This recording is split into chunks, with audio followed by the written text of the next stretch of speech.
Bonjour à toutes et à tous et bienvenue dans ce nouveau podcast où on va parler des énergies de la Lune. Avec ma fille qui joue juste derrière, nous allons parler des énergies de la nouvelle Lune qui débarque ce 4 décembre 2021. Les énergies sont un peu particulières, ou du moins, comme d'habitude, je vous parle des énergies avec ce que moi je ressens, mais aussi avec les chiffres. Mais comme je vis une situation un peu spéciale dont je vais vous parler, eh bien vous verrez si ça résonne en vous. Je suis Stéphanie Dordain et pour ceux qui ne me connaissent pas, je partage sur cette chaîne des séances d'hypnose et de méditation pour se reconnecter à soi et activer toutes vos ressources intérieures. Passionnée de comportement humain et de spiritualité, à travers mes livres et coffrets audio, je vous transmets des outils pour vivre en harmonie avec soi et le reste du monde. Pensez à vous abonner pour recevoir toutes les semaines votre nouvelle vidéo. Je vous souhaite un merveilleux voyage vers vous-même. Alors, les énergies de cette nouvelle lune. C'est assez drôle parce que justement, au moment où j'enregistre ce podcast, je suis au Portugal et je suis avec ma fille. On l'entend pas mal derrière qui est en train de jouer. Et justement, on rentre dans le mois, un mois 3, donc un mois qui vient nous faire travailler, nous permettre de guérir en cette année 5 tout ce qui est encore en relation avec notre enfant intérieur, mais même, je dirais plus, avec les mémoires de quand nous étions enfants, qui peuvent revenir à la surface. Et c'est un petit peu comme si on devait changer notre état d'esprit, comme si on nous poussait à reconstruire l'idée de la vie qu'on se donne et à reconstruire notre mode de pensée en guérissant une partie de notre enfance, de quelque chose qu'on a vécu. C'est un petit peu comme si on faisait le deuil peut-être de traumatismes, de croyances ou d'expériences qui nous avaient amené à penser jusqu'à aujourd'hui d'une certaine façon, qui avait un petit peu alimenté les moteurs de notre esprit. Et aujourd'hui,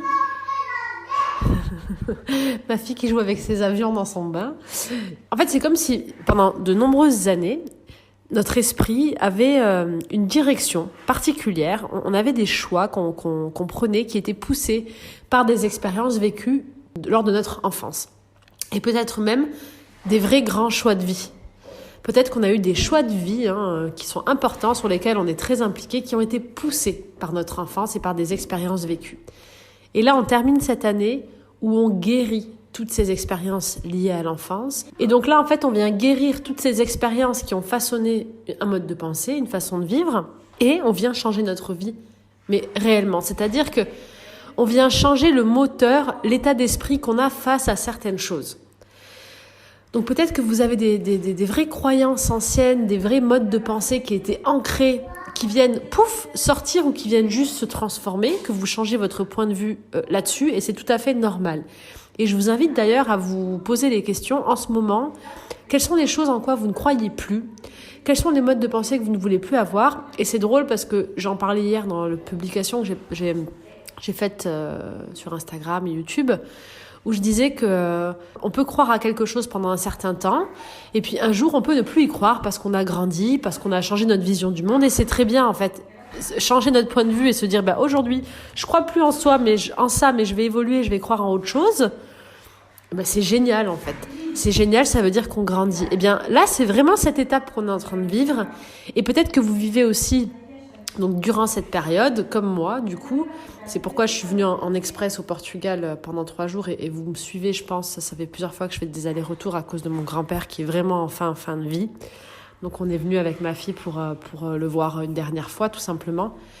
Et donc c'est possible que vous ayez des phases de deuil, de coupure, ou des moments où on doit dire au revoir à des personnes qui ont construit notre vie, des personnes de la famille, des personnes qui ont été proches pendant longtemps. Et donc c'est tout à fait des énergies qui, en tout cas pour moi en ce moment, et qui par rapport à ces chiffres pourraient être mise en avant parce qu'on est dans une phase de transmutation, et là on va venir se libérer. Et donc en disant au revoir à ces personnes qui sont aussi des ancres dans nos vies, puisqu'on a grandi, on a évolué, on a appris des choses à travers ces longs moments de vie. En disant au revoir à cette partie-là de notre vie, on dit au revoir aussi à une partie de notre enfance, à une partie de notre vie, et à tout un mode et une vision qui s'était installée autour de ça. Donc avec les énergies de cette nouvelle lune, voilà, ma mère qui met la musique Africa à fond, donc plein de petites synchronicités pour moi et mon lien à l'Afrique. Et c'est marrant avec toutes ces racines un peu partout qu'on a dans la famille. Bref. Et donc là, c'est vraiment, voilà, le symbole de cette musique, c'est un nouveau souffle qui est en train de venir. Là, ce que j'entends aussi, c'est que pour tous ceux qui vivent comme moi des phases de deuil, de libération, dans des pays comme l'Afrique, c'est des moments de libération, c'est des moments de joie, c'est des moments de fête où on doit laisser la lumière rentrer. Ce sont des fins de cycle. Apprenons à nous dire justement que ce n'est pas la fin de quelque chose, mais c'est le début d'autre chose, que ce soit dans nos vies, pour les autres, selon nos expériences, et qu'on grandit de tout ça, on apprend, et avec cette nouvelle lune, on ouvre vraiment les portes d'un nouveau mode de vie, d'un nouvel enfant en nous, si je peux dire, un nouvel enfant qui va s'exprimer de nouvelles façons, de différentes façons.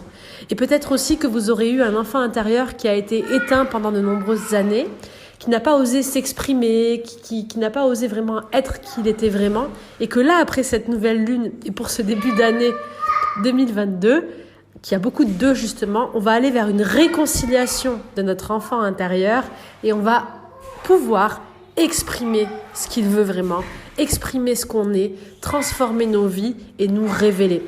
Donc cette nouvelle lune est très très très très forte en émotion, parce qu'elle marque, d'après moi, un vrai deuil, une vraie mort, une vraie fin de cycle.